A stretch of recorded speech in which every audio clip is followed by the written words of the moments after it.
سامنے آ گیا کہ اس ماہ شعبان میں آپ صلی اللہ علیہ وسلم اور دیگر بھی آپ کے معمولات میں یہ بات شامل ہے کہ آپ علیہ السلام استغفار کی کثرت کرتے تھے، یعنی استغفر اللہ الذی لا الہ الا هو الحی القیوم واتوب الیہ یا استغفر اللہ کی دیگر کلمات آپ علیہ السلام کثرت سے حدیث پاک میں 70 مرتبہ، ایک حدیث پاک میں 100 مرتبہ آپ صلی اللہ علیہ وسلم کثرت سے استغفار کرتے تھے۔ اور دوسرا کام جو شعبان المعظم میں آپ صلی اللہ علیہ وسلم وہ یہ تھا کہ آپ کثرت کے ساتھ روزے رکھتے تھے۔ ماہ شعبان المعظم کو حضور خالی نہیں جانے دیتے تھے۔ اب آپ کہیں گے کیا یہ روزے فرض ہیں؟ ارے بھائی فرض نہیں، لیکن خیال کرنا یہ روزے وہ ہیں جو ماہ رمضان کی آمد ہے، اور اس ماہ میں توبہ اور استغفار، کیونکہ آپ علیہ السلام نے فرمایا شعبان شہری و رمضان شہر اللہ، کہ رمضان اللہ کا مہینہ ہے اور شعبان میرا مہینہ ہے۔ تو اب اس میں آپ غور فرمائیں کہ شعبان المعظم کے اندر کیا ہونا چاہیے۔ اب یہ جو سنڈے اتوار کے دن اور منڈے یعنی پیر شریف کی رات آ رہی ہے، اب آپ مختلف حوالوں سے لوگوں کی باتیں سنیں گے، لیکن جو عرض کر رہا ہوں بڑی ذمہ داری سے سماعت کر لیں کہ یہ 15 جو شعبان معظم کی رات ہے یہ یقیناً عبادت کی رات ہے، اور ویسے تو عبادت ہر لمحے چاہیے۔ 5 نمازیں عاقل و بالغ باشعور ہر انسان پر فرض ہے اور وہ پڑھنی ہے، جمعہ پڑھنا ہے، دیگر نیکی کے کام وہ ہم نے کرنے، اس میں کوئی شک نہیں، لیکن خیال کرنا یہ جو 15 شعبان المعظم کی رات ہے، اس رات کو اکٹھے ہونا، عبادت کرنا، اکیلے کرنا یعنی تنہا بیٹھ کر کرنا، اجتماع کی صورت میں بیٹھ کر دعائیں کرنا، اپنے گناہوں کی معافیاں مانگنا، اللہ کی بارگاہ میں زاری کرنا، عجز کرنا، یہ کوئی منع نہیں ہے، اور یہ چیزیں احادیث سے ثابت ہیں کہ سیدتنا ابو عائشہ صدیقہ رضی اللہ عنہا فرماتی ہیں کہ آپ صلی اللہ علیہ وسلم شعبان کی 15 کی رات میرے بستر پہ تشریف فرما تھے، اور یہ بستر وہ ہے کہ آپ اندازہ فرمائیں کہ آپ علیہ السلام پر اللہ کی طرف سے وحی آ جاتی تھی جب حضور ام عائشہ کے بستر پر ہوتے تھے، تو یہ وہ پاکیزہ بستر ہے۔ تو آپ فرماتی ہیں کہ حضور میرے بستر پہ تھے، آرام فرما رہے تھے، اور مجھے نیند آئی، کچھ دیر بعد میں نے دیکھا کہ حضور نہیں ہے، میں چل پڑی، تو میرے دل میں جو عام طور پہ خیال آیا وہ یہ کہ دیگر ازواج مطہرات کے ہاں حضور تشریف لے گئے ہوں گے، تو فرماتی ہیں میں اسی قصد سے نکل پڑی، لیکن میں نے آپ علیہ السلام کو جنت البقیع کے قبرستان میں پایا۔ حضور جنت البقیع میں گئے ہوئے تھے۔ اب آپ دیکھیں، خود سوچیں کہ 15 شعبان کی رات ہو اور پھر جنت البقیع کا قبرستان ہو، پھر اللہ کے نبی وہاں موجود ہوں، تو وہاں جانے کا کیا مقصد تھا؟ جگہ تو اور بھی بہت ہیں، اللہ کی عبادت تو ہر جگہ، کوئی شک نہیں، لیکن اس رات کے عمل یہ ہے کہ حضور قبرستان میں گئے اور وہاں پر دعا کر رہے، سجدے میں ہیں۔ اما عائشہ نے یہ منظر خود دیکھا، پھر آپ علیہ السلام نے جب ان کی طرف دیکھا تو پھر حضور نے جو ارشادات فرمائے۔ تو میرے عزیز دوستو، بات یہ ہے کہ ان راتوں کو ضائع نہ کرو، یہ وہ راتیں ہیں کہ جو اللہ تعالیٰ سے مانگو عطا کر دیا جاتا ہے، گناہوں کی معافی مانگو گناہ معاف ہوتے ہیں، وسعت رزق مانگو وہ عطا کیا جاتا ہے۔ لیکن اس کے ساتھ یہ بھی عرض کروں کہ اللہ تعالیٰ ہمیں اپنا خوف عطا فرمائے، اپنا ڈر دے دے، اور جس سے یہ چھین لیتا ہے پھر وہ گناہوں کے اندر بڑھتا چلا جاتا ہے، اور جس کو یہ نصیب ہو جائے تو آنکھ نم ہوتی ہے، اللہ تعالیٰ اس پر مہربان ہو جاتا ہے، اللہ تعالیٰ اس کی خطائیں معاف کر دیتا ہے۔ تو آئیے حضرت انس رضی اللہ تعالی عنہ آپ فرماتے ہیں، قال رسول اللہ صلی اللہ علیہ وسلم یقول اللہ عز وجل اخرجوا من النار من ذکرنی یوما او خافنی فی مقام۔ اب اس سے میں کیا ثابت کرنا چاہتا ہوں؟ میں یہ ثابت کرنا چاہتا ہوں کہ کوئی انسان محبت سے اللہ تعالیٰ کو یاد کر لیتا ہے نا،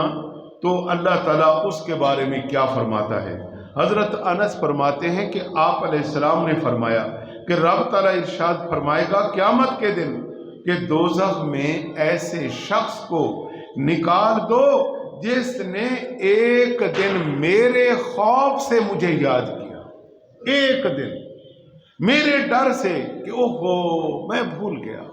میں کہاں چلا گیا، میں اپنی زندگی میں کیا کر رہا ہوں اور مجھے کیا کرنا چاہیے تھا، اور وہ ڈر گیا اور اللہ کی یاد میں بیٹھ گیا۔ تو ان راتوں کے اندر جو اہتمام کیا جاتا ہے، دراصل اس کا مقصد یہ ہوتا ہے کہ آپ دیکھتے ہو کئی لوگ وہ بھی آ جاتے ہیں جو کبھی مسجدوں میں نہیں آئے ہوتے، معذرت کے ساتھ وہ بھی سن لیتے ہیں کہ یار یہ لوگ دعائیں کر رہے ہیں، ذکر ہو رہا ہے جی، اور یہ اکٹھے ہیں، چلو میں بھی چلا جاؤں۔ تو بھائی وہ بھی آ گیا، آگے اس نے درس سنا، بیان سنا، مسائل سنے، ذکر، دعائیں، اللہ تعالیٰ اسے آئندہ توفیق دے دے کہ وہ 5 وقت کا نمازی بن جائے اور گناہوں سے محفوظ رہنے والا شخص بن جائے، اسے توبہ کی توفیق نصیب ہو جائے، تو کیا خیال ہے؟ ایسی راتوں میں عبادات کا اہتمام ہونا چاہیے، جیسا کہ اس حدیث میں ہے کہ جس نے ایک دن بھی اللہ کو یاد کیا اور اللہ سے ڈر گیا، اللہ تعالیٰ سے ڈر گیا، اور پھر اللہ قرآن میں فرماتا ہے نبئ عبادی انی انا الغفور الرحیم، کہ میرے بندوں کو بتا دو، آگاہ کر دو، انہیں خبر دے دو کہ انی انا الغفور الرحیم، کہ میں بخشنے والا ہوں، میں بخشنے والا ہوں۔ اب اندازہ فرمائیں کہ جب رب فرمائے کہ میں بخشنے والا ہوں اور میرے بندوں کو آگاہ کرو، میرے بندوں کو بتاؤ کہ میں بخشنے والا ہوں، لیکن بات یہ ہے کہ جب آپ ایسا ماحول بنا دیں کہ جس میں نیکوکار بھی آ کے بیٹھیں گے، جس میں گناہگار بھی آ جائیں، معاملات تو سب کے اللہ کے سپرد ہیں، لیکن آئیے جب ایک گناہگار تھا، گناہوں کی زندگی کے اندر مصروف تھا، لیکن اس اہتمام نے ایسے لوگوں کو توفیق دی، اور عموماً آپ دیکھتے ہو کہ مسجدوں میں جگہ نہیں ملتی، ایسے لوگ بھی آ جاتے۔ تو لہٰذا ایسی راتوں میں عبادات کا اہتمام کرنا، احادیث کی کثیر تعداد اس کو ثابت کرتے ہیں،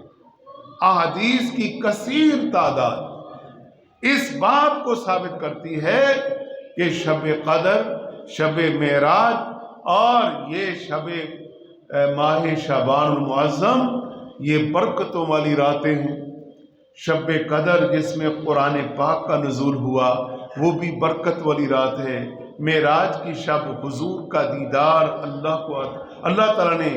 اپنے محبوب کو اپنا دیدار عطا فرمایا، اس رات میں بھی کوئی شک نہیں۔ اور جو اب رات اتوار کے دن پیر کی رات آ رہی ہے، اس رات کو میرے دوستو پورا اہتمام ہونا چاہیے، پورا انصرام ہونا چاہیے، اور ہو سکے تو روزہ رکھو، روزہ رکھو۔ اللہ نے جنہیں ہمت توفیق دی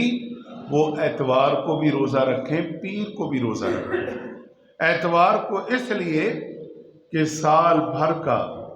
ہم میں سے ہر ایک کا اعمال نامہ اللہ کی بارگاہ میں فرشتے پیش کر دیں گے،